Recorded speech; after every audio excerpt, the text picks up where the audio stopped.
1267 онд төрсөн Альбрехт Штернберг гэдэг хүн энэ Штернбергийн удмынхны их үндсийг тавьсан баг. Дайм болсноос хойш 25 жилийн дараа энэ удмыг үндэслсэн хүн нь төрж байгаа байхгүй. Тэгээд тэр үндэслсэн хүн төрөг 25 жилийн өмнө Ярослав Штернберг гэдэг нэг нөхөр гарч ирчээд байлдаад яваад байгаа. Энэ Ярослав Штернберг нь энэ тулдаанаас хойш 80 жилийн дараа төрсөн. За ингээд нэг ойлгомжгүй. За тэгээд нөгөө Баядар ан 34 энэ далагчаа 4 жилийн дараа гүйгийг ханшрын дөрвөмжлөөд яваад байна ч гэдэг юм уу те. Ийм балай юмнууд их болж байгаа юм аа. Тэгээд энийг яахын тулд Монголоос сэргэж яах урсан юм уу гэдэг асуулт гарч байгаа. Яг бодиттой гисч гэх юм бол чи тэр түрүүчийн дугаарууд дээр бамбын дурдаал гэдэг нэг Унгарын лам Рогери гэж энэ яг нөгөө нэг их мажарыг хайж башкир хавьд явж байгаад Монгол цэргийн олзонд орж мороод байсан нөхөр. Тэгээд тэр чинь Гаслангийн дуулал гэдэг ном бичсэн. Тэгээд тэр номон дээр энэ Европт хийсэн байлдааны тухай нэлээд мэдээллүүд хийсэн байдаг. Тэгээд тэн дээр бол Монгол цэрэг Польшийн нэг ванг ялаад гэж байгаа.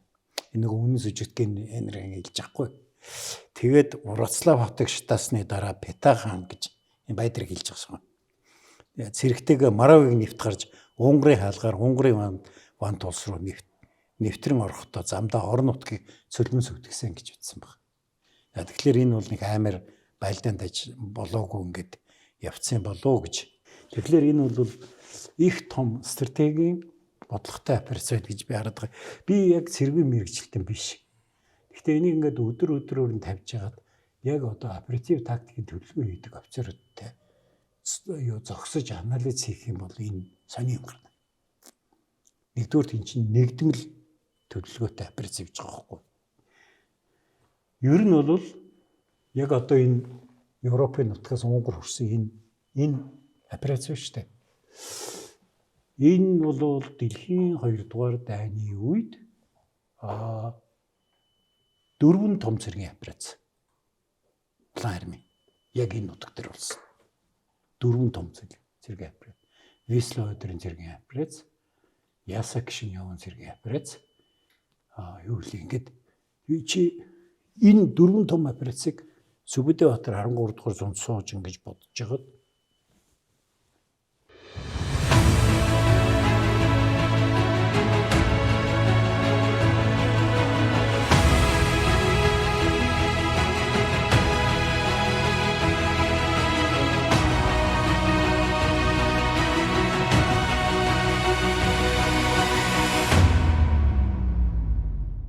Сайн бацхан үйл сонсогчдоо Монголын гигдсэн төг подкаст ээлж дугаар эхэлж байна. За нэвтрүүлэгтээ хамтран ажиллагч Denk Pharma. Германд үйлдвэрлэв. Эрүүл мэндэд чанарыг Denk Pharma. За өнөөдрийн нэвтрүүлгийг юу гэж хэлмээр юм бэ? Та бас өмнө подкаст дээр дурдчихсандаа нэг биш удаа нөгөө эрэлхэг цэрэг Швейц гэдэг нэг алдартай зохиол байдаг. Ярослав Гашкин үү? Тийм. Тэн дээр нэг маргаан дээр татар нэрээрээд татар хүний нэр явдаг штэ. Татар цэрэг гэх юм уу? Тий, нэг айрам татагдсан татартай нөхөр дараа тий. Тэр ер нь ямар учиртай. Үнэхээр тийм европчууд татартаа нүүр тулаад тэгээд энэ зохиол ер нь юунаас сэтгүүлээд энэ татарын асуудлыг татар цэргийн асуудал. Үгүй л тэр чинь ингэж байгаа штэ Швейк нөгөө татар цэрэгт чи татар юм уу? Хайста чи бидрийг мэднэ үү? Бид нар чи яхад та нарыг олмоо улсын дэргэд яалаа. Хаста болгоод тавьсан бидтэй. Та нар бидрээс хүргэлж айж явах хэрэгтэй, санаж явах хэрэгтэй гэдэг. Тэгэд энэ юу юм бэ? Олмоо улсын дэргэд Монгол цэрэг ялагдсан. Ялгахдаа энэ одоо нөгөө Зеленый горы нэг тэр олмоо цавийн нэг сүмийн хан дээр байдаг зураг. Энэ нь одоо ингээд Чехийн эрэлхэх бааtruуд Монголын цэргийг буцахад одоо энэ хөөрхий халагдж байгаа нь Баядар штэ. Цагаатан хүү Баядар. Ингэж одоо Баядар байх Пета гэж бичсэн байдгийг. Тэгээд одоо ийм нэг юм домог гараад худлаа гэдэг нь ойлгомжтой. Баядар чи энд халагчаад дараа нь 40 жилийн дараа 6 жилийн дараа Энийг 4 жилийн дараа билүү нөгөө гүйгийг хаан ширийн зугад очсон хаан болгоо зогсчихдаг байхгүй.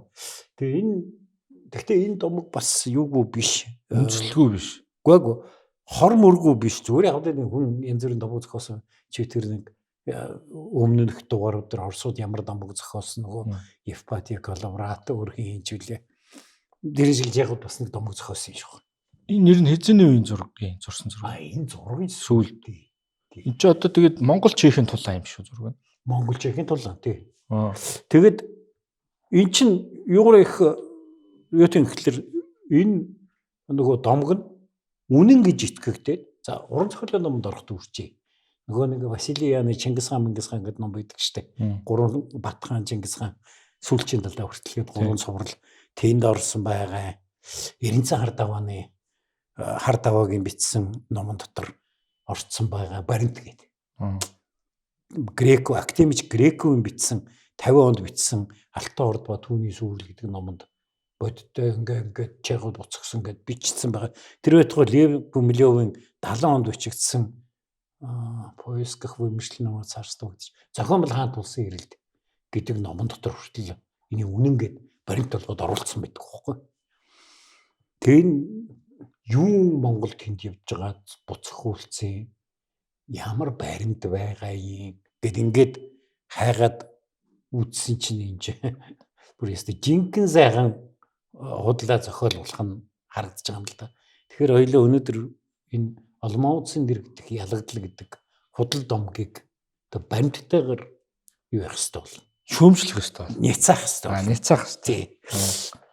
Энд чинь 1800 хэдэн онд үлээ 18 билүү 17 онд үлээ Прагийн музейг үндэслсэн Васлав Ганка гэж нөхөр Кралидворын юу гэж судар гэж ийм судар оллоо гэд гаргаад ирсэн баг. Тэгээд тэр судрыг ингээд унших болвол одоо Лигницийн тулалдаа 1242 оны 4 сарын 12-нд боллоо.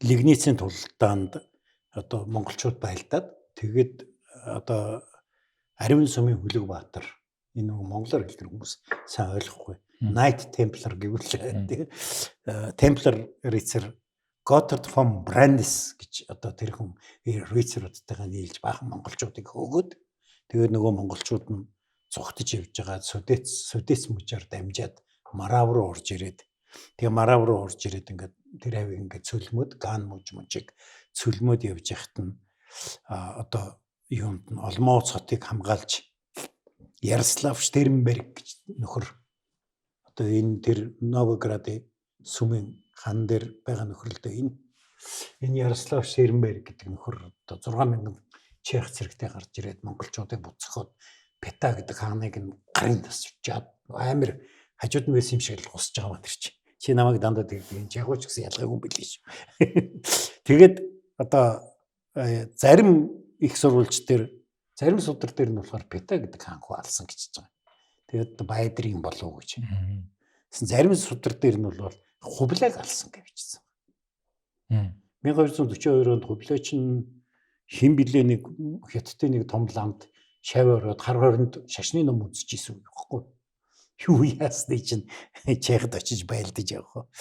Тэгээд ийм битсэн байна. Та аль Хувлаг ярьж байна?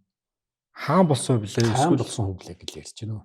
Оо барласан Хувлаг гэвэл тэр чинь яаж чехд хүрэх үү те нөгөө эцдгүрэн байгуулагдаж явах хүнээс орсон хүн шүү дээ өөрхий. Тэгэхээр зэрэг одоо 1242 онд байсан гэвэл амьд байсан Хувлаг манай хаан болсон Хувлаг л байгаа л та. За нэг юм болоо. Тэгээд энийг ингээд уншихлаар их марзан юм болж байгаа юм. Штернберг юу баруун Унгарын Штернберг биш. Яг гоо тэр овг давтсан байна. Үг нь бол мөн л дээ Штернберг гэж бичдэг. Г-гэр бичихгүй К-гэр бичээд байгаа. Гэхдээ энэ нөгөө юу бахал та. Кириллосгээр бичгээр Г юу К2 нэг ялгагдахгүй байгаа. Энийг 1267 онд төрсөн Альбрехт Штернберг гэдэг хүн энэ Штернбергийн удмынхны их үндсийг тавьсан баг. Дайм болсноос хойш 25 жилийн дараа энэ удмыг үндсэлсэн хүн нь төрж байгаа байхгүй. Тэгээд тэр үндсэлсэн хүн төрөг 25 жилийн өмнө Ярослав Штернберг гэдэг нэг нөхөр гарч ирчээд байлдаад яваад байгаа. Энэ Ярослав Штернберг нь энэ тулдаанаас хойш 80 жилийн дараа төрсөн. За ингээд нэг ойлгомжгүй.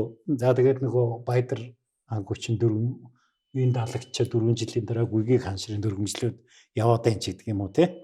Ийм балай юмнууд их болж байгаа юм аа. Тэгээд энийг яахын тулд Монголын сэргийж яах урсан юм уу гэдэг асуулт гарч байгаа. Мэргэн сайд Агдам буугийн амар сангийн тэргүүн түүхийн ухааны доктор Отгон Баярыг Монголын гээгцэн түүх цовруулын шин дэвтэр болох Монголын гээгцэн түүх 3 ном хэвлэгдэн гарч уншигч таны гар дээр хүрч байна. Их түүхээ судалж эрдэм мэдлэгээ зузаалцгаая. Тэр чех нь байсан юм уу? Чех нь байгаагүй бас. Одоо тэгэхээр энэ чинь нөгөө гомон бодлоотой юм тийм болж байна. Тий. Тэгээ яг энэ Европын юу байлдааныг сайн тайлбарлахгүй бол энэ дээр зөвхөн сайн тайлбарлахгүй бол энэ чех мех гэдэг нэг юм чинь ойлгомжгүй болчихж байгаа. Ер нь бол яг Кипчакийн дайны 3 дугаар шат дууссаны дараа нэгдүгээр шат чинь нөгөө Болгар ижлэн бүрний Болгар юу башкируудыг дагуулж эзэлсэн тийм үү? 2 дугаар шат нь зүүн хойд Оросыг, 3 дугаар шат нь өмнөд Оросыг, одоогийн Украиныг. Энийний дараа Монгол цэрэг Европ руу орж байгаа. Тэгээ Европ руу орохдоо Сүбэдэбаатар бол нөгөө байлдааныг амар нарийн төлөвлөдөг. Тийм учраас нөхөр бол цэргийг 3 хувааж 3 жигүүрээр оруулсан. Энэ бол Монголын уламжилт байлдааны арга тий. Баруун гар зүүн гар төв гэж гол гэж. За тэгээд зүүн гарт бол хадаан өгөөдний хүү хадаан цэргээ аваад энэ одоо энэ харагдаж байна. Молдав, Трансильвани одоо энэ Урмени нутаг болж байгаа шүү дээ. Валах энэ гэдэг. Энэ нутгаар ороод өөрөлдвөл энэ Унгарын хаан Вант улсыг өмнө жигүүрээр нь орож эндээс туслах цэрэг ирэхээс нь сэргийлж хааж байгаа. Хадаа ингэж орох нь зөв. Яг гэвэл Монгол цэргийг орохоос хэдхэн сарын өмнө Будапештэд нөгөө нэг зүгтж очисон Хевчакуудын хаан Катяныг Унгар руу далаад тэгээд нөгөө Хевчакууд нь биднийг л хулигтлаа хааны маань аллаа гэд Болгар руу зогтцсон байсан байхгүй. Тэгээд тэд нар буцаад ирэх магадaltaй шүү дээ. Тийм учраас хадаа энийг үнэ гэж тойрч орж байгаа. Бат Сүбэдэ хоёр үндсэн цэргийн хүчээ аваад Карпатын нуруу даваад одоо яг Унгарыг шиглээд орж байгаа. Энэ бас мундаг операц явж байгаа шүү дээ. Чи Карпатын нуруу давна 1944 буюу 45 онд улаан харим Карпатын нуруу давхдаа 3 сар хагас явж иж давж байгаа шүү дээ. Танктай, орчин үеийн зэвсгэлтэй. Тэгэд давж байгаа шүү дээ. Тэгэхэд Бат Сүбэдэ хоёр бол ерөөсөө сарын дотор Карпатын нуруу тэр бас сэрэг хамгаалж байгаа. Унгараас юу нуруу хамгаалахаар паладин хин чиглэнийг нь явуулаад тэднэр нь очиод тэр нөгөө юуны давааных нь одоо зам ам дээр нь чиглэлээ суудсан байж тэдний сет татаад орж байгаа. Нөгөө талд нь хин орд эзэн энэ дээр бол яг хайдуу гэдэг нэрээр тэмдэглэгдсэн. Орд эзнийг бас хайдуу гэж тэмдэглэсэн юмнууд харагддаг. Тэгээд цагаатан хүү Баядар тэгээ Бурундай гэдэг борлдол юм билээ л дээ. Тэгээд энэ 3 бол Польшийн нутаг руу дайрж орсон. Тэгээд эдгээр чинь Люблинийг эзлээд, Сандомирыг эзлээд, Вроцлавыг эзлээд, Краковыг эзлээд Польш чинь нэгдсэн Польш гэж бас байгаагүй. Тус цустай их Польш, бага Польш энтергээд тэгээд ийм байдал үүсэнгүүт нь Силезийн ван үнэн сүжигт Генрих гэдэг нөхөр чинь тэр хавийг ер нь цуглуулж болох бүх хүмүүсийг цуглуулад бүр тэр Силезийн уурхайчт 80 жим хүн цуглуулсан баг. Тэгээд тэдний цуглуулад Лигницийн дэргэд одоо Монгол зэрэгтэй байлдахаар Лигницийн дэргэд очсон баг. Лигниц гэж тэр хотыг хэлж ин тэр хамгийн зөвхт. Тэрэнд нь туслахаар Богемын ван Вацлав зэрэгтэйг Лигницийг чиглэж явсан баг.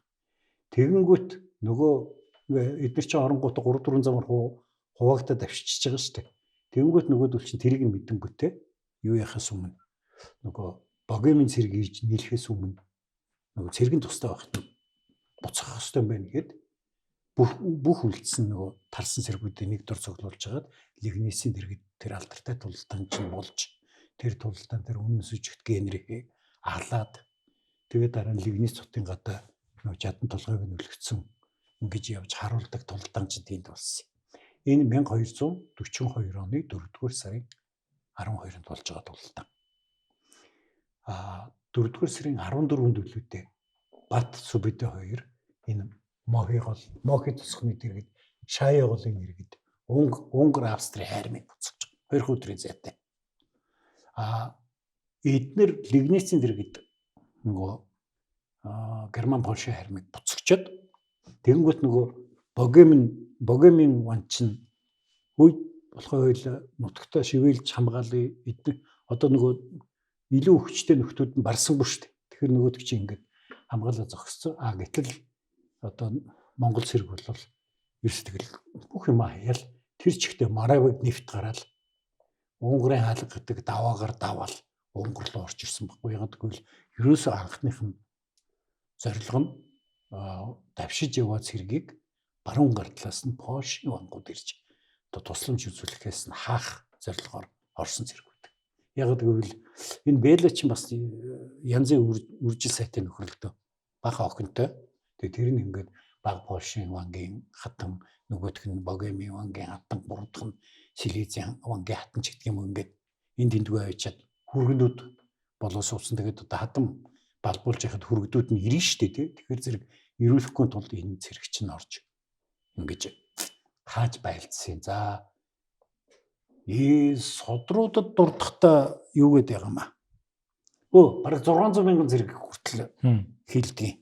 Яа тэгээд хоёулаа энэ чи өмнөх олон дугааруудад 600 мянган хүн ягаж байх боломжгүй гэж гэдгийг бүр янз янзаар нотолсон. Тэгвэл яг одоо бол нэг 8000 орчим зэрэг байсан юм байна гэдэг Монгол цэрэг нь. Тийм одоо эрдэмтэд бол нэг тийм тоон дээр ирчээд байгаа. Тэр хар бомбон татар ерөөсөө байгаагүй гэдэг нь тодорхой. Хоёрдугаарт нөхдүүд бол би нэг юм гайхаад байгаа. 4 сарын 14-нд 2 хоногийн дараа Шаяа гол дээр Унгар Австри армийг буцагч штэ. Тэгэхэд лигнисд ялд байгуулсан цэрэг шууд Унгарыг чиглээд хөдөлж байгаа. Тэгэхээр нөхдүүд нэг бол энэ байлдааны өдрөө тохирсон, ойролцоо өдрөө тохирсон байд харах гэдэг. Тэрнээс биш чи одоо юунд хөөгдсөн гэж хамаг армийн буцагч шүү тэр авь. Тэ?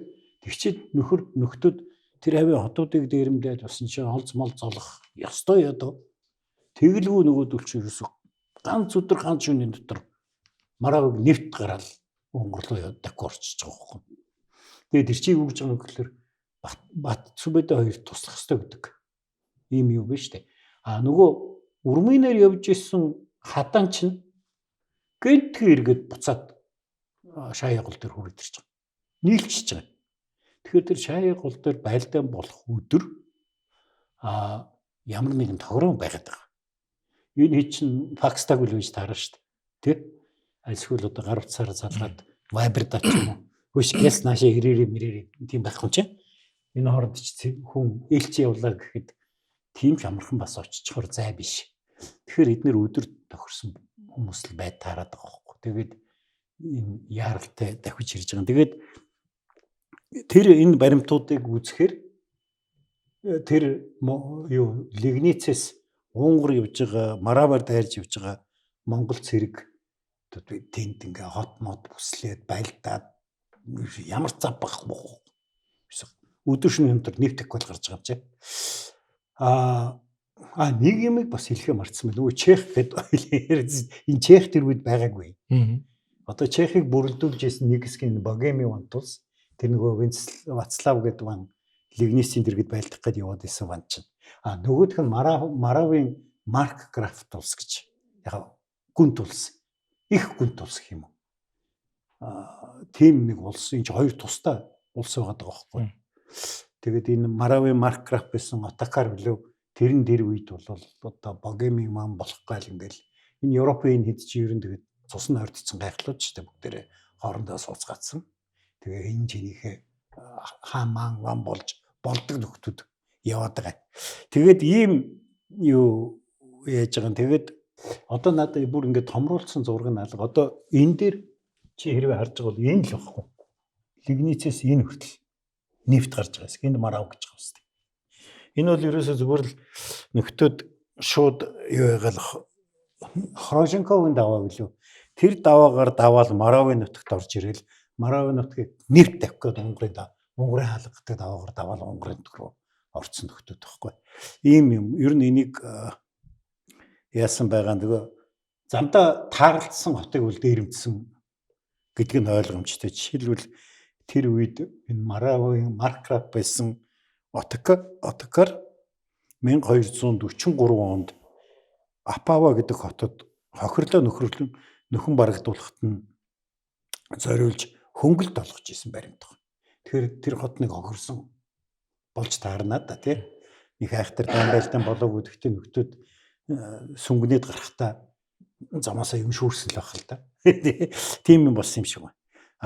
Яг бодиттой гисч гэх юм бол чи тэр түрүүчийн дугаарууд дээр бамбын дурдаал гэдэг нэг Унгарын лам Рогери гэж энэ яг нөгөө нэг их мажарыг хайж башкир хавьд явж байгаад Монгол цэргийн олзонд орж мороод байсан нөхөр. Тэгээ тэр чинь Гаслангийн дуул гэдэг ном бичсэн. Тэгээ тэр номон дээр энэ Европт хийсэн байлдааны тухай нэлээд мэдээллүүд хийсэн байдаг. Тэгээд тэн дээр бол Монгол цэрэг Польшийн нэг ванг ялаад гэж байгаа. Энэ нөгөө үнэн сүжигтгийн энерги хэлж байхгүй.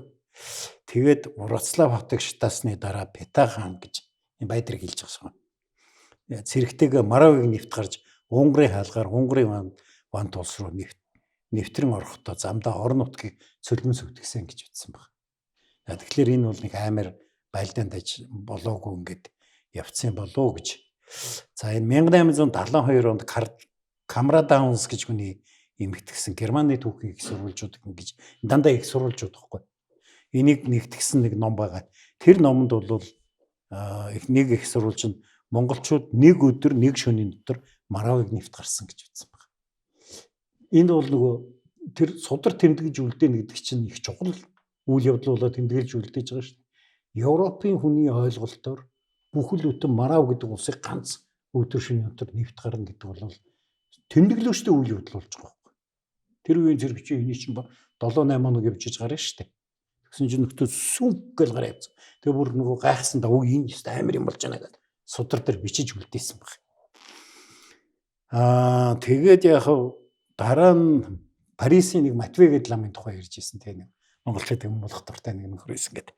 Тэр Матвей ламын бичсэн юм дотор Вена хотод Вена хотын нэг хамб загтлаар ирүүлээд 1241 оны 12 сарын сүүлээр монголчууд Маравт товтлсон гэж бичсэн байгаа.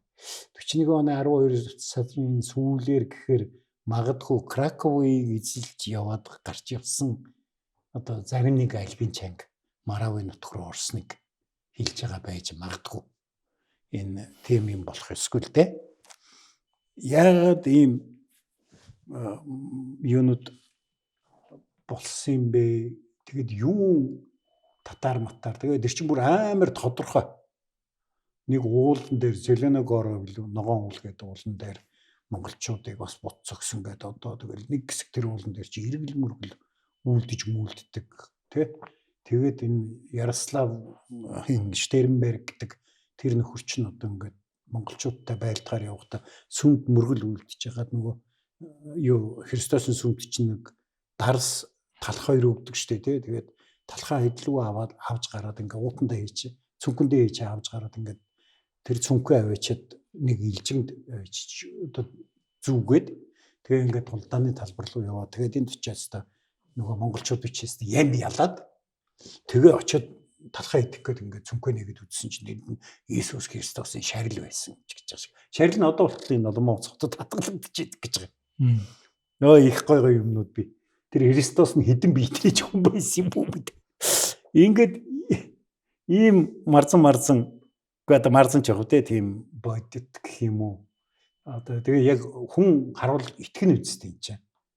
Тэр тулдаанд орсон шарил нөгөө ингээд шарил нь энэ олон моц хотод хадгалагдаж байна те.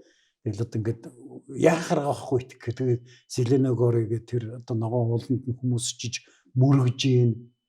ийм тийм тэгээд улаан цагаан бета гэдэг хүний гарыг тас цавцсан гэдэг тэр чинь зүгээр нэг Монголын гарыг тас цавцсан биш. Бетагийн гарыг тас цавцсан. Тэргээ бичээд нь штэ. Тэгээд юу байсан тэгсэн чинь энэ юмыг үзсэн чинь энэ Ярослав Ганка гэж хүн байсан штэ. Энийг анх одоо тэр нөгөө судрыг олсон гэдэг. Тэр нөхөр чинь зохиосон болгонд батлагдаад. Энэ гэхдээ батлагдаагүй айгүй олон жил явцсан байхгүй. Тэгээд үгүй батлагдаагүй тэр нь илрээгүй. Бараг 20 дугаар зууны ихэр илэрсэн баг. Тэр нь худлаа юм байна гэдэг. Тэгээд энэ нөхөр яг ч ингэсэн юм бэ гэдэг асуулт гарч байгаа. Тэгээд яагаад ингэсэн юм бэ гэсэн чинь энэ чинь Прагийн музейг үндэслсэн хүн гэд би яриадсэн шүү дээ. Энэ Ярослав Ганка гэдэг. Тэгсэн Прагийн музейг үндэслэхэд мөнгө өгсөн хүн нь Штернбергийн удмын хүн баг. Тэгэхээр нэг тийм захиалгатай юм л явцсан юм байна гэж бодоход хүргэж байгаа байхгүй юу? Музей гэж ивэнтгэж штэ. Тэнгүүд нөгөөдгч нэг юм гоё домог зохиох та. Тэгэхээр мега надаа пүү сая төгрөг өссөн штэ. Манай мегагийн өвөг дээдэс гэж бичсэн юм болж таарад байгаа юм л да. Тэгээд энийг нь нотсон тухай бүр баримтат кино гэдэг. Чехууд бол олон жилийн туршийн худлаа гэж юу итгээгүй. Итгээгүй байгаад нь бас шалтгаан баг. За. Яг бол энэ Ханка энэ одоо нөгөө юу яагаад энийг зохиогоод хийгээд хиймэл юм хийгээд ингээд гаргаж ирж явах үед бол одоо Чех чинь Австри-Унгарын бүрэлдэхүүнд байлаа шүү дээ. Тусгаар улс биш. Тэгээд юм Чехын үндэсний үзэс хэрэгжижсэн үе байхгүй. Тэгээд тэр үндэсний үзэс хэрэгжижсэн үед манай Чехууд шүү дээ. Монголчуудыг буцагч ийсэн шүү дээ. Энэ германууд алуулж ийсэн, польшууд алуулж ийсэн, авструуд алуулж ийсэн, хунгарууд алуулж ийсэн. Манай Чехууд л буцагсан гэдэг ийм сайхан домог гараад ирэхэр чинь. Тэгээд тэр нь амар баримттай тий. Судрагчгээр ингээд гараад ирэхэр чинь хүмүүс тэгэл юу. Тэгээд эн чинь нэг юм сүүлд нь Чехийн ерөнхийлөгч болсон Масарик, Томаш Масарик. Тэр чинь нэг эргэлзэнгүй юм бичсэн. Ингэж бас судлаа зохиож болохгүй гэсэн утгатай. Тэгсэн чинь өстө манай нэг чинь барьжтай алдсан байхгүй Чехууд нь. Чи өстө юу яасан их урамч биш. Чи юу ярьж байгаа манай Чехын өстө цорын гац одоо үндэсний бахархлыг чи яаж байгаа. Тэгээд тэр үед 1841 онд 600 жилийн тулдааныхын 600 жилийн оймойг тэмдэглээд нөгөө Олон улсын тэмдэгчээс амар юм болж исэн байгаа. Ийм тэгээд за тэр ч яг гоо тэгээд тэгсэн чинь энэ нэг Чехийн үндэсний үзлийг одоо юу гэх юм бэ? Одоо юу яах? Одоо онлыг нь гаргасан Франтишек Палачки гэж хүн байгаа. Энэ хүн бол одоо энэ нөгөө энэ Ханкагийн олж ирсэн судраг бичигт итгээ. Энийгүр чи амар гой зохиол бичээд. Тэ? Тэгээд тэр зохиол мохиол нь бүр тэр үедээ. За ерөнхийдөө Монголын нуус товчоо болж хувирахгүй юу Чехуудын үед. Бүр ийм юм болсон байгаа. Тэгээд энэ юунууд хизээний зохиол 1840 50. За. Энэ 41 онд 600 жилийн өмнө тэмдэглээд байгаа шүү дээ. Тэгэхээр чин зэрэг одоо юу яана гэсэн үг л дээ. Тэгээд яг ингээд болсон үйл явдлыг харахаар за нэгдүгээрт монголчууд тэнд ерөөсөө дулдаа хийгээгүй нэг сүнг гэл гараа явсан байна. Тэр Чехууд ер нь дулдаа хийх байдаг. Энэ хажуугаар хин өнгөрчихгүй л гэж бодсон баг. Нэг юм сүнгнээл өнгөрж байгаа юм чи. Яг замданд харалцсан нөхөр хамгийн маалдсан л байх л да тий. Одоо тийм азгүй хүмүүс байсан л байна. Тэгээ одоо юу тэгээд тэр чи бас ингээд юун дээр нь ер нь ганцхан тэр судар дээрч биш энэ тэнд бичгтээ монголчуудыг ингээд дүрсэлж бичсэн юмнууд их таардаг. Тэгээд ингээд эн чи яасан бэ гэсэн чинь энэ нөгөө за тэр дайн дажин яваад дуусаад монголчууд нутаг буцаад тий 42 онд нөгөө Болгараар дээр нутаг буцаа явцсан шүү дээ манайхан чи. Тэгээд нутаг буцсны дараа Белаван чинь нөгөө Унгарын Белаван чинь Унгартаа буцаж ирээд тэгээд одоо тэр үед туслаагүй нөхдүүдтэй тооцоо бодож эхлэхгүй. Тэгээд тэрэн дотор марав орж байгаа. Марав цэрэг мэрэг ирүүлээгүй л дээ. Тэгээд маний хүн Оломоо улс руу дайрахтаа тэр чинь нөгөө нэг хевчакуудыг өөртөө татдаг хүн байсан гэдээ би яриадсан шүү дээ. Маний хүнтэй хамт хевчак хайтруудад орж ирсэн баг. олон Монгоц руу. Тэгээ олон Монгоцыг 3 хоног бүслээд эзэлж бараагүй.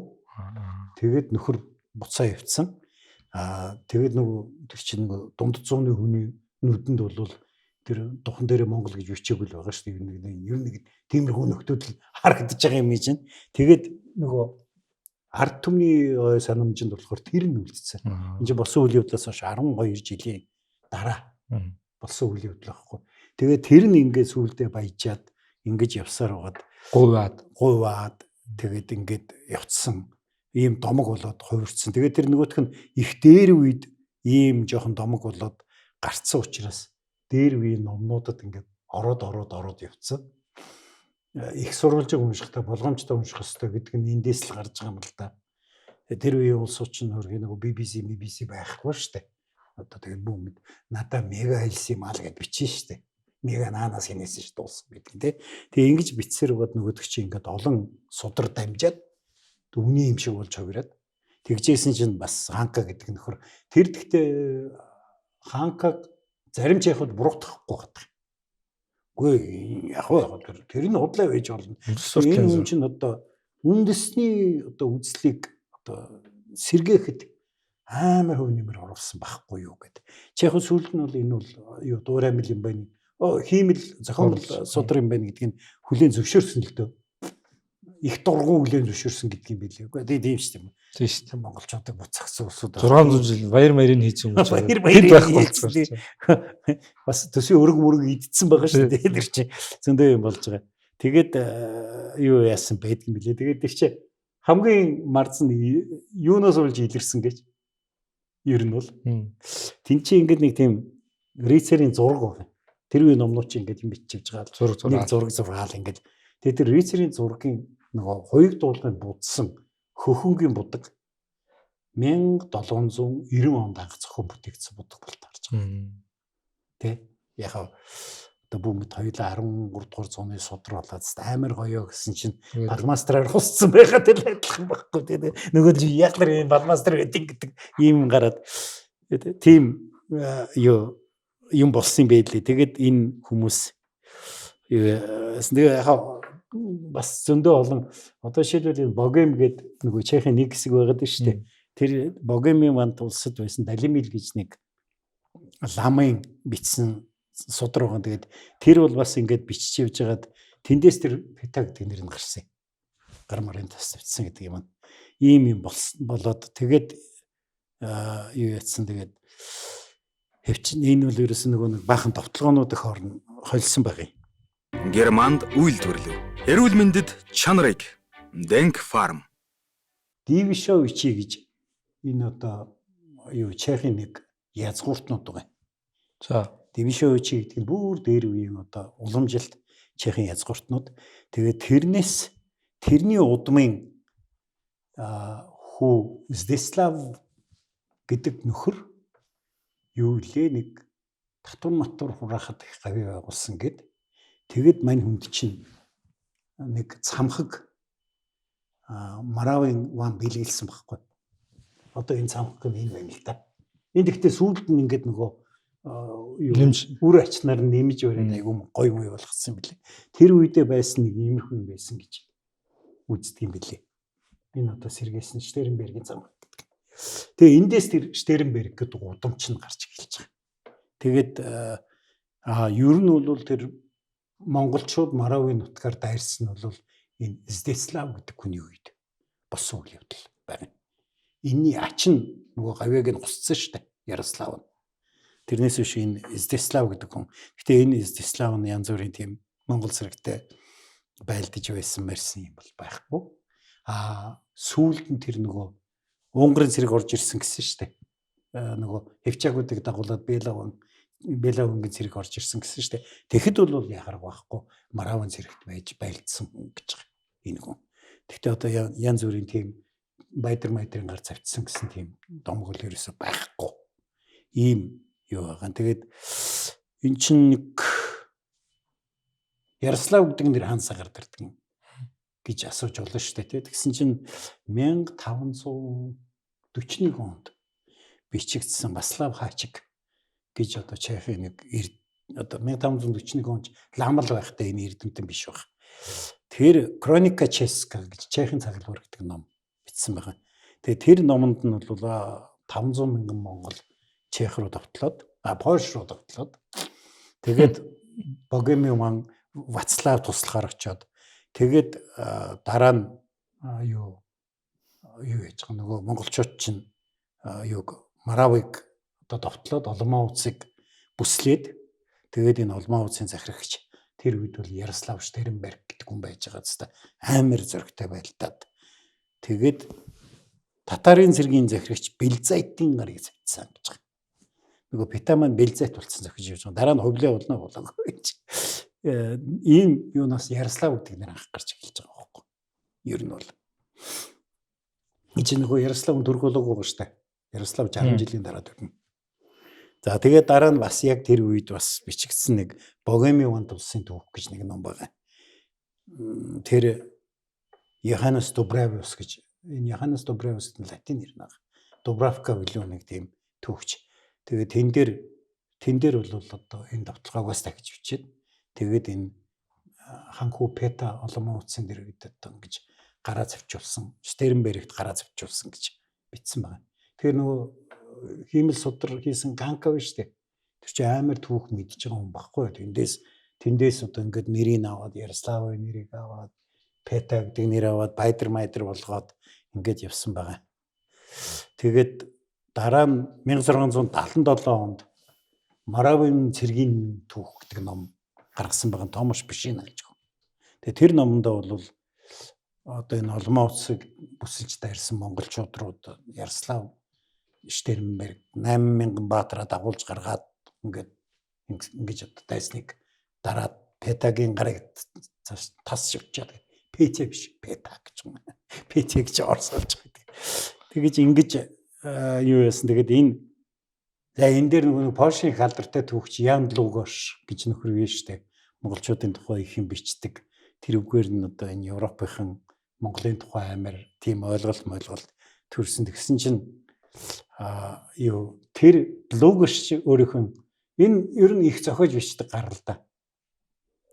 Тэгтээ яг нөгөө тэр үед нөгөө Европынхан чинь одоо татаруудын тухай хамгийн сайн мэдэх хүмүүс бол Польшууд гэж бодож байгаа шүү дээ.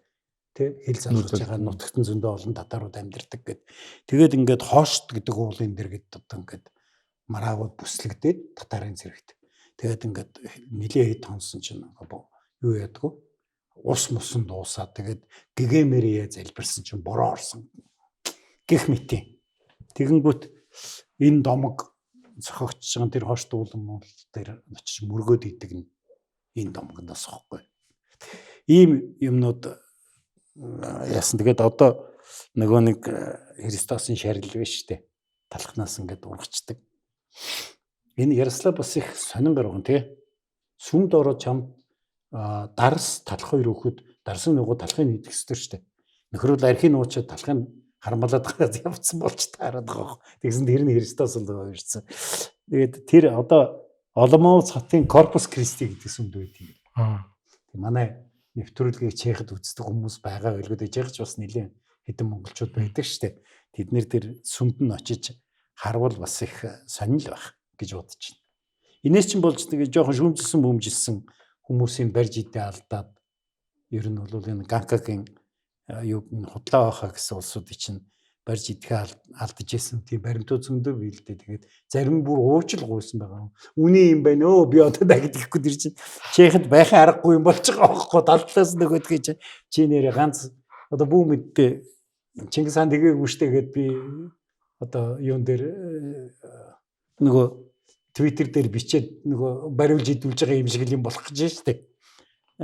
Тэгээ яг уул нь хөрхий үннийг хэлсэн л улсууд байлээ л дээ. Гэхдээ энэ одоо үндэсний үзлийн давлгаан дээр бол ерөөсөө сүулдэ энэний тухай юм хэлсэн хүн байвал бариулж идүүлдэг шахуу юм болж хувирсан баг. Тэгээд гарцаа байхгүй баримт тэр Германы будах болсон.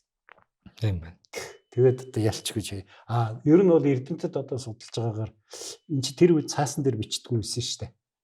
Пергамент гэдэг нөгөө нэг хурны арьс боловсруулаад гаргаж ирсэн юм дээр бичдэг. Тэгээд энэ Ганка бичгтээ юу яасан баг. Дээр үе нэг судрыг аваад арилгаад тэгээд дээр нь хийсэн болж таарад байгаа.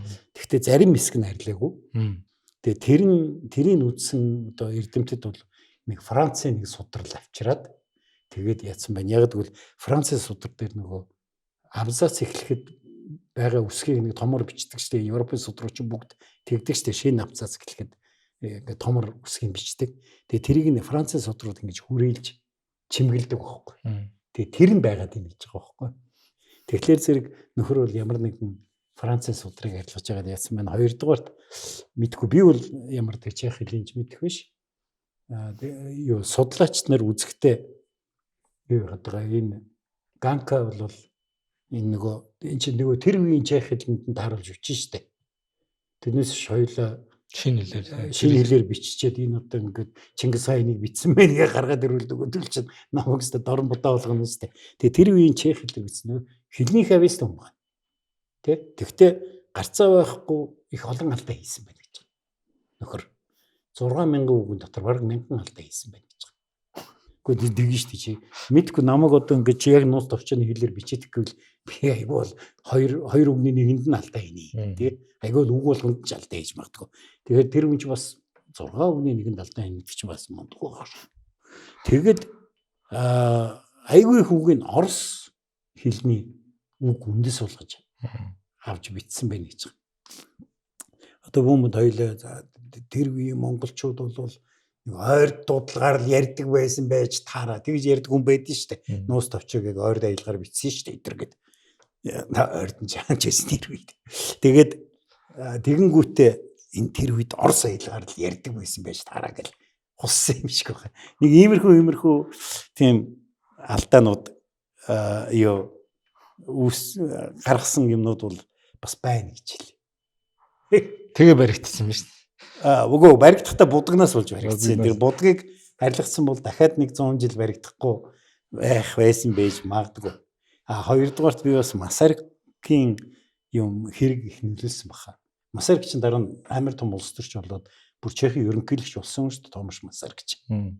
Хэдэн чи юу үстэй Чех чинь юуны дараа тусгаар тогтсон шүү дээ. Дэлхийн 1-р дайны дараа Австри-Унгарын эзэнт улс задрахад Чехословак гэж улс бий болсон шүү дээ. Тэгээд Масарик одоо тэр улсын чи ерөнхийлөгч болсон байхгүй. Тэгээ Масарик тэр үед бүр хэлсэн байдаг. Үндэсний одоо бахархалтай байх нь зөв өө. Тэгэхээр тэрийг ингэ зохиож бахархах бол бүр илүү хортой шүү гэж. Тэгээд тэрнээс болж нэг баахан судалгаа яваад тэгээд энэ бол зохиоц юм байна. Тэгээд ингээд зарим хэсгийг үзсэн чинь цаатлаас нь хуучин байсан текстнийх нь ор мөр өнтер байгаад байсан билээ яг. Тэр ч бас нэг нотлогоо биш ээ. Пергамент бол маш хүнтэй байсан учраас өмнөх текстийг арилгаж байгаад бичдэг тохиолдол бол дундцун зөндөө байсан л да. Тэг. Зөвхөн яг дундад зууны нөхөр орчин цагийн орос хэлээр бичнэ гэдэг л нэг сэжигтэй болцсон байгаа. Тиймэрхүү алдаанууд зөндөө гарсан билээ. Яг тэр үндэсний баатар Ярослав Штернберг чинь утга нь монголчууд гэхээс илүү тэр христийн шарилыг амилуулсан гэдгээр илүү чухал. Шашны юу үл суртал нь чухал юм шүү. Гүү штэ хамгийн гол чухал нь юу юм гэхлээр Чехд бид нар ийм мундаг байхгүй юу гэдэг нь л их чухал байхгүй.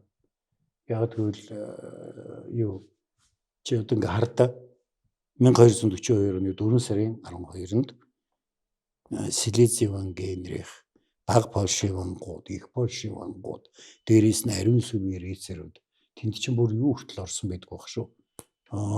Зэлэг рицарын хидэн тийм цэрэг ороод тэгээд бяцлах болчих тий. 2 хоногийн дараа Шая гол төр Унгарын цэрэг, Австрийн цэрэг, Австрийн Фридрих Бабенберг ч ямар очтой вүлээ. Хөөрөө үлээ саксууч үлээ. Очтой тэр чинь. Тэднийхэн тэгээд дээрээс нь Францууд тэнд чим явж ирсэн. Европт ер нь цохилог хүн байхгүй гоохоо. Тэгсэн чинь ганцхан Чехууд бодооллоо ийцэн. Өөр авж хаяхта хублыг нь алаа ийцэн. Хублын харин тэрнээс хойш 40 жил амьд яваад тий юан гүрэн мөрөн байгуулсан болохоос ш. Тэгээд гэхдээ эн чинь нөгөө нэг Чехуудад амар тийм чухал домог болж байгаа байхгүй. Бид нар бол нэгдүгээр хинж тогтоож чаддаггүй монголчуудыг буцагсан.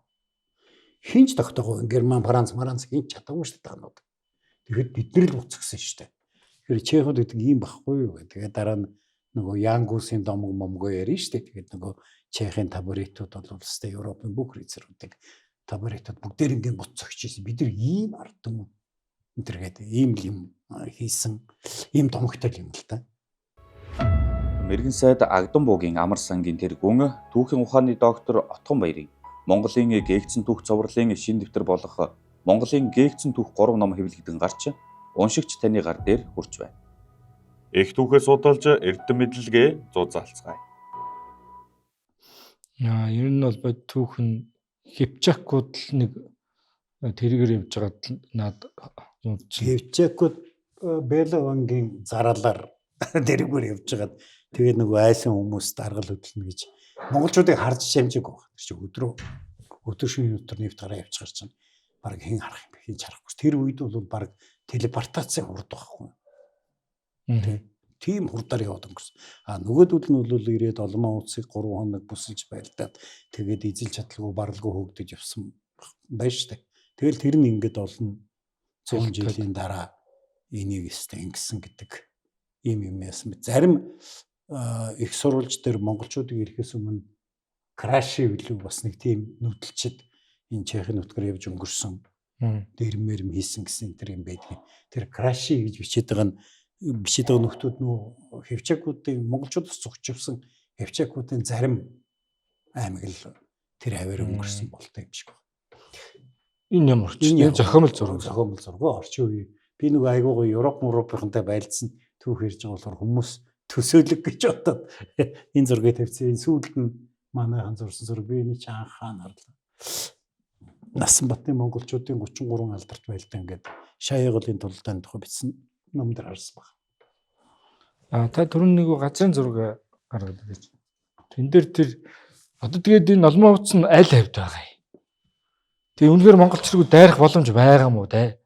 Эсвэл чи ингээ хард энд нэг зэрэг цуглаж ирсэн мохи голын тулдаан энд болж байгаа шүү дээ. За. Одоо шаяа голын тулдаан гэдэг чинь мохи гэдэг нь тосгоных нэр. Гол тулдаан чи энд болж байгаа. Эндээс хадан ингээд тойроод орж ирж байна.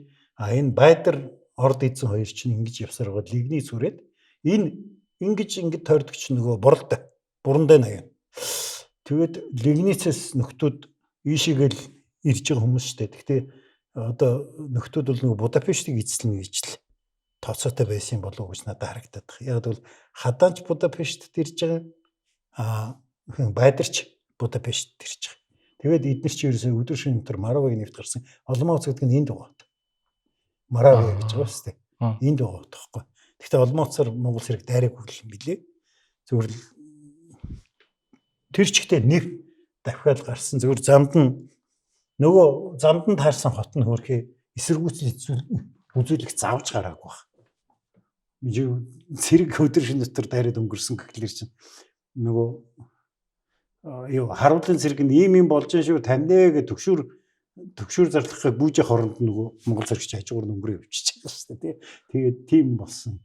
Гэхдээ яг энийг би яагаад ярьж байгаа гэхлээр энэ олмоо утсын дэргэд монголчууд буцагцсан гэдэг нь ингээд явсаар гоод одоо 73 билүү 4 онд хэвлэгдсэн Большая советская энциклопедия гэж үү. Одоо тэнд орж байгаа баримтуудыг чийст амар шалгаж байгаа шүү дээ.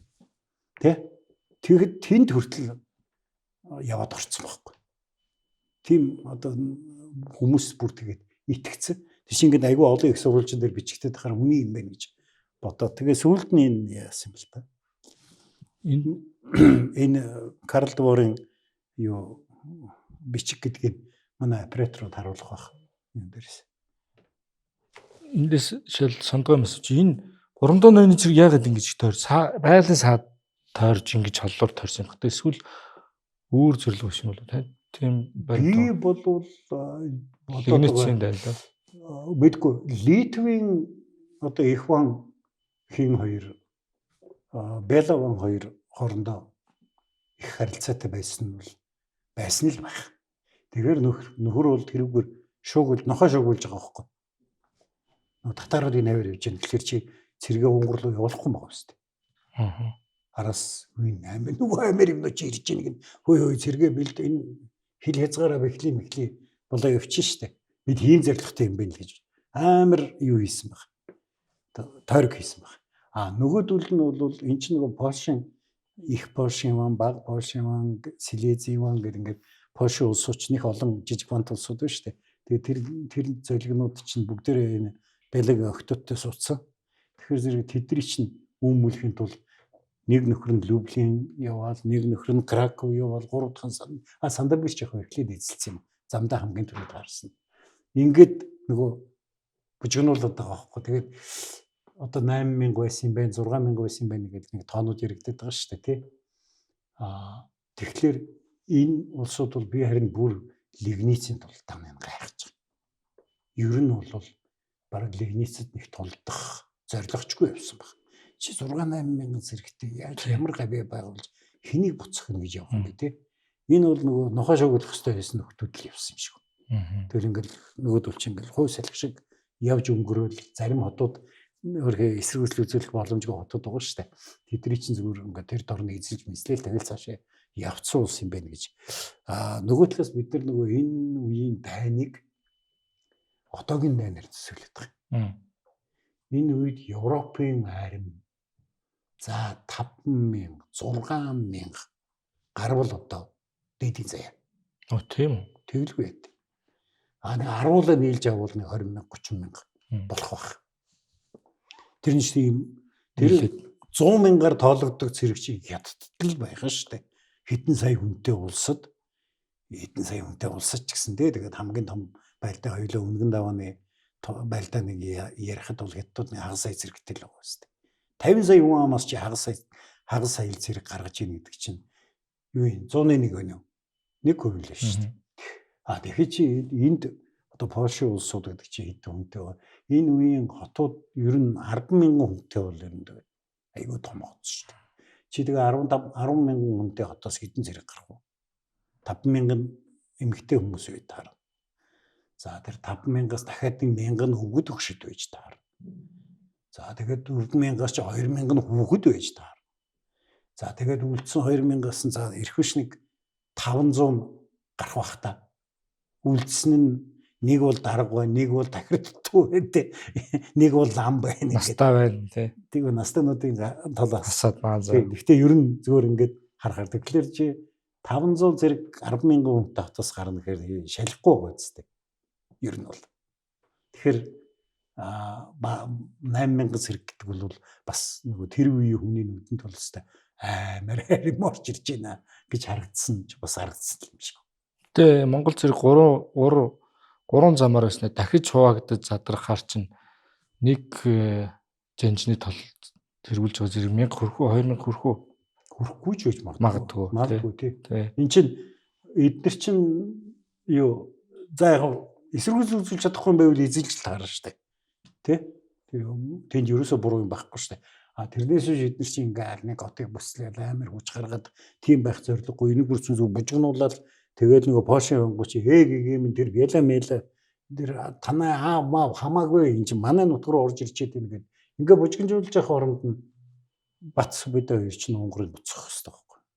Амар стратегийн тооцоол гэж би бодоод байгаа байхгүй. Эдгээр чинь зэрэг орж байгаа шүү дээ. Тэгээд бужигнуулчаад тэгээд лигницийн дэргэд тулдсан нь бол бүр гайхалтай. Тим зөрөгтэй хүмүүс л байна гэж бодож. Чи нэг 8,000 цэрэгтэй чи өөдөөс чинь баг Польшийн цэрэг, их Польшийн цэрэг, Германы рицарууд, Францын рицарууд, Силезийн цэрэг баахан амт ирээд ингээд цуглаад ирж яхад яг тоогоороо тэд нэг олон биш байх л да. За байлаа гэхэд Монгол цэрэгтэй тэнцэх хэмжээний л тоотой байсан баг. Тэгвэл тэд нар чи рицарууд шүү дээ төмөр хоёрыг дуулах муулахтай. Рицарууд байхад тэд нартай очиж байлдаад бүгдийг буцагчаад тэгээ ерөөс энэ хавьд юу удахгүй шүү чигээр Монгол руу чиглээд авчиж байгаа байхгүй. Тэгэхээр энэ бол их том стратегийн бодлоготой операц гэж би хараад байгаа. Би яг цэргийн мэрэгчлэлтэн биш. Гэхдээ энийг ингээд өдрөөр нь тавьж хагаад яг одоо оператив тактикийн төлөвлөгөө хийдэг офицеруудтай юу зогсож анализ хийх юм бол энэ сони юм гарна. Нэгдүгээр энэ чинь нэгдмэл төлөвлөгөөтэй аппарац явж байгаа байхгүй. Ер нь бол яг одоо энэ Европын нутгаас Унгар хүрсэн энэ аппарац биш үү? Энэ бол дэлхийн 2 дугаар дайны үед 4 том цэргийн аппарац. План арми. Яг энэ нутаг дээр болсон. 4 том цэргийн аппарац. Висло өдрийн цэргийн аппарац, Ясак Шиньовын цэргийн аппарац. Юу л ингэдэг. Чи энэ 4 том аппарацыг Сүбэдэбаатар 13 дугаар зуунд сууж ингэж бодож байгаад ерөөсө 4 сарын дотор Байлдааны театр ийм театр явж байгаа шүү дээ. Тэгэхэд нөгөөх одоо Жуков Жинжин Манжин чинь онгоцтой их буутай машинтай танктай хүн энэ аппарацыг хийж чадахгүй байх. Тэгэхээр зэрэг энэ бол үнэхээр цэргийн одоо гений гэж хэлэхээс өөр genius гэдэг л ойлголтод орондоо. Энэ газар нутаг ялангуяа гол их цэгүүд хотуудыг эзлэхтэй холбоотой алинчийн мэдээлэл бүр хэдэн 1-2 жилийн өмнө боловсруулагдсан байж ингэх юм шүү. Чи яаж бүслэх үү? 1-2 байдгүй гэж би боддгийг. Ягаад гэвэл нэгдүгürt манай хүн чинь бүр хаа байсан 1223 онд Калкаголын ирэх Оросын цэргийн анх буцахдаа хэрвээ санаж байгавал хоёулаа тэр дугаар дээр ч үлээ ярьж ирсэн шүү дээ. Нөгөө хар тэнгис рүү очиод тэнд байсан Венецийн худалдаачтай холбоодохтой гэдэг тагнуулын сүлжээ Европ дахь тагнуулын сүлжээ чинь тэгэхэд бий болж байгаа байхгүй. Хоёрдугаарт энэ Оросын нутагт байлдаад явж явах үед нөгөө Рогер лам ба шүү дээ. Тэр Рогер ламд чинь Суулс дэлхийн ман билүү нөхөр юу Белаванд явуулсан батын загтал энэ байна. Тэргээд өгж байгаа. Тэгсэн тэр загтал дээр нь би одоо танд элчээ уулаад бараг 30 элчээ уулчаад байхад та хариу өрөхгүй гэж бичээд байгаа. Тэгэхээр чи Оросд байлдаа явж байхдаа Унгарт бүх тооцоогоо хийгээд Белаванд бүр 30 элч явуулсан байна гэж боддоо. Тэгэхээр тэр элч зүгээр загтал өргөж өгөхөөс гадна энэ авиг өстө нефт судалж байгаа шүү дээ. Айгүй бол нөгөө энэ Нойштадын дээр баригддаг тэр вэштэй Венер Нойштад гэдэг энэ хөрсөн шүү дээ. Айлгын чангич. Энэ Вене урд. Энэ хотоос хэдэн километр үлээ их ойрхон. Энд Италийн Триест хотох. Хатаны анги чинь бүр ингэж орж ирсэн байхгүй. Тэгээд тэр Нойштадын дэргэд баригддаг англи чинь айгүй бол дотор нь орцсон тагнуулыг цагж явсан байхтай л гэж явдаг. Тэр англиар Монгол зэрэг юм байна. Тэр байлдааны үн цэнтэй итгэд биш байгаа шүү дээ. Тэгвэл тэр хүн хэл мэддэг Европ төрхтэй. Тагнуулд бол маш сайхан зогсож байгаа итгэд л гэж надад харагдаад байна. Тийм ч учраас тэр урт талд явж исэн цэргийн ангид хэлмэрчээр явж исэн болов уу? Альсгүй тагнуулуулаад газар чилж явсан болов уу? Янз бүрийн юм харагдаж байгаа юм л да. Тэгэхээр энэ бол тагнуулын сүлжээ үлдсэн нефт ажиллаж исэн. Чи бүгд нутгаар нь дайрсан улсууд биш үү? Бүгд энэ Белавангийн хамаатнууд. Хамаагүй газар юус орохгүй юм чи. Тэр Нойштад руу Вена хот руу дөгөж ирээд тэгээд нөгөө юу өөдөөс нь цэрэг гарсан чи байлдахгүй буцаа авчиж байгаа. Мэдээд байгаа байхгүй. Эднэртэй бол байлдахгүй өдөр. Нөгөө манай байлдааны төлөвлөгөөнд ороогүй хүмүүс байна гэдэг. Буцаа авчиж байгаа байхгүй. Тэгээд эн чи Хариу Ромын эзэнт гүрний хаан Фридрих Гогенштауфанд Батханаас захидал явсан энэ төргээд нөгөө ламнар нь тэмдэглэж үлдээ гэдэг байгаа шүү дээ. Тэгээ Гогенштауф чинь юу гэж хариу өгсөн мэдэхгүй. Гэхдээ манай хүн чинь би ч одоо ер нь шонхрын анд сайн мэрэгдсэн дээ. Хааны шонхрын анд чинь болд юм уу өнтер гэж марзгансан гэдэг нөгөө лам нь бичээд байгаа. Тэгэхээр тэр чамтай байлднаа л гэж хариу өгөөгүй хүн юм шиг байгаа. Тэ? Хоёулаа яг л найзалж болно штэ гэдэг л тийм өнгө аяс харагдаад байгаа үстэй. Тэр чинь бас амар утгатай. Энэ үеийн Европчид Гвельфүүд, Гибелинүүд гэдээ хоёр хуваагдад байлдаад байгаа шүү дээ. Нөгөө Хариу Ромын эзэн хааны талыг баримтлагчид Пап ламын талыг баримтлагчид гэдэг. Энэ хин чин Белаван чин нөгөө Пап ламын талыг баримтлагч нөхгүй. Тэгэхээр тэр Хариу Ромын эзэн хаан чин нэг госвол госчлэг өшөө бас болно шүү. Яриа би шүү гэсэн юм. Яг Гумилов бол бүр баг гэрэмэрэ байгуулсан байх гэж бичсэн байлээ. Тэр гэрээ нь олдоогүй мич одоо байгуулсан гэж хэлэхэд хэцүү. Тэгэхдээ Монгол цэрэг яг ингэж явж байгаа л яг арай руу мэдсэн тус ил дээр ирэл буцаа авчиж. Бас тэгэхээр нэг юм хэлээд байна тий. Нэг бол тэднэрт гэрээтэй байна. А нэг бол тагнуулын мэдээ маш сайн учраас энэ болцсохгүй холбоотон байна. Энтэй байлдахгүй шүү. Гэ буцаа авчиж байгаа. Энэ бол одоо яг дайсан байна. Яг та миний дайсны нөхөр бол миний дайсан л гэж үзсэн шүү дээ нөгөө зарчмын юм чи. Тийм болохоор энэ хөвчээгүүдэд агуулсан гурав тэрний хамаатан Польшууд гэл ингээд түүгээ зөхөө авчиж байгаа байхгүй. Тэрнээс биш нэг хэдэн өөдсөн гарууд альсгүй олц хайсан гарууд Европоор гарахад тэнэд яваад исэн юм ерөөс байхгүй л гэж яриад байгаа. Таны энэ алмазын тулдааныг одоо үнэн бодиттой гэж итгүүлгийг оролцсон хүмүүсийн хувьд ер нь алмазыг эзлэх монголчуудын зорилго байж болох юм уу? Ямар зорилгоор ингэ 3 хоног тойрч үслээ сүржгнээд байх.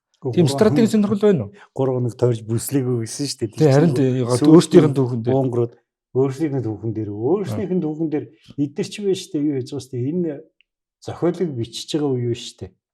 За тэр зохиосон юм болий. За тэр улаанцхан худлаа зохион билээд байна. Энийг би түрүү нэг баахан судар дурдлаа шүү дээ 1570 оных 1600 төдөө оных гад энэ үед бол нөгөө Бохем Морав хоёр чинь нэг болоод Чех гэдэг ийм нэг үндэстэн болж хувираад тэгээд тэр чинь Австри-Унгарын бүлдгүнд орчиж байгаа үе байхгүй. Тэгээд тийм үед учраас нөхдүүд бол одоо нөгөө Оломоуц бол амар чухал одоо ингээд татарууд бидэрлүү дайраад бид нар тэрийг буцаход гэсэн юм бичээд л байгаа тэр. Зүгээр мэдгүй нэг 10 цэрэгтэй альгийн чангийг буцахс тохиол байж магадгүй л дээ. Жишээ ингээд нөгөө тараа өвчиж байгаа юм чинь. Тийм учраас тийм юм байсан байж магадгүй. Тэгээд нэг 10 хүний хоёрыг нь алсных амар ялт гэж бичээд ивэл бас болох л байгаа л да. Тийм тохиолдол байгаа хөө.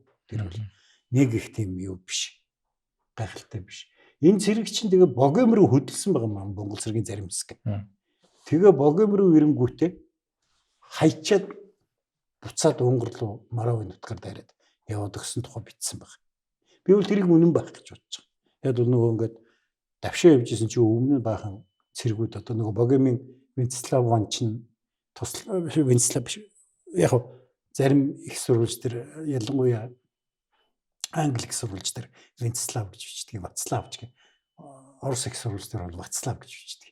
Тэгээд тэр Вацлав ванчин бол яхаг байхгүй Лигниц руу явж исэн үний юм чинь над руу дайрна гэдэг. Тэгэхээр нөгөөдөл ингэж ирж харснаа цас энтэй байлдаад байх юу дайли хөө идэвлээ. Явж Батхандаа туслая, Сүбэдэ Баатартаа туслая гэж явчихж байгаа хүмүүс. Ер нь бол. Тэгэхээр тийм өстө тэр үеийн байлдааны төлөвлөгөөд бичсэн юм нь үлдсэнгүй л дээ. Тэгээд үнэхээр байлдааны төлөвлөгөө бичээд үлдээсэн байвал энэ бол өстө гайхамшиг болно. Ер нь бол 2 дугаар дайн хүртэл ийм гүнд байлдааны операцийн төлөвлөлт байхгүй шүү дээ.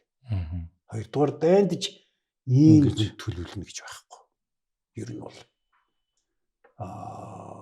Наполеоны дайны хүмүүс ярих дуртай гэдэг. Наполеоны дайн чинь Оросын нутагт ороод их олон километрээр төлөвлөлт явцсан болохоос чинь нөгөө Оросын армийн ухраад байгаа юм чинь байлдааны ажиллагаа байхгүй өнөөдөр төдий марш хийнэ гэж яваад байгаа шүү дээ. Европын нутагт бол тийм гүний төлөвлөлт юу ч байхгүй шүү дээ. Ерөөсөө уул давал нэгтэй байлдаад уул давал нэгтэй байлдаад яваад байгаа юм чинь. Ийм төлөвлөлт хийсэн түүхэл байхгүй. Энд дэр бол би хоёулаа уул нөгөө худалч Стернбергээс эхлээд тэгээ гайхамшигт байлдааны төлөвлөгч, оперативын төлөвлөгч Сүбэдэ Баатар хүртэл дуусгах шиг байна. Өнөөдрийн нэвтрүүлэг бол байхгүй Чех үндэстний болоогүй тулдааны тухай хурамч домог юм шүү тэгээд. Чех үндэстэн байгаа шүү. Тэр үед байхгүй болоогүй тулдааны тухай хурамч домог. Хурамчтай. Байхгүй Чех үндэстэн гэж байгаа Чехууд ч байна. Тэр үед байхгүй л байсан юм шүү дээ. Тийм тэр үед бол Бохем Морав гэж хоёр тустай. Энд чинь гэхдээ нэг тийм ерөнхийдөө нэг одоо яг улс гэж хэлэхэд хэцүү. Нэг одоо бүлэгт хамаарат байгаагаа ойлгоод байгаа юм шүү дээ. Моравын Марк Крафт чинь Бохемийн ван болчих гал. Ингэж мэнгээл. Яг л гэдэг нь хүүхдүүд нь хоорондоо гэрэлсээр байгаад хамаагүй эн чинь бүр юу шүү Галицийн он Бохемийн он болох гэж бас өрсөлдөөнд оролцож ирсэн шүү дээ. Бүр Оросын Галицийн он. Тэгэхээр зэрэг ер нь бол одоо Украинийн нутаг да Галиц чинь. Тэгэхээр тэр үеийн бас нөгөө ойлголтыг бид нар одоогийн ингээд улс төрийн газрын зургаар бас төсөөлөд иж болмоор байна лээ. За цаг дуусчин тэгээд өнөөдрийн нэвтрүүлгийг нөгөө юугаар л дуусгая.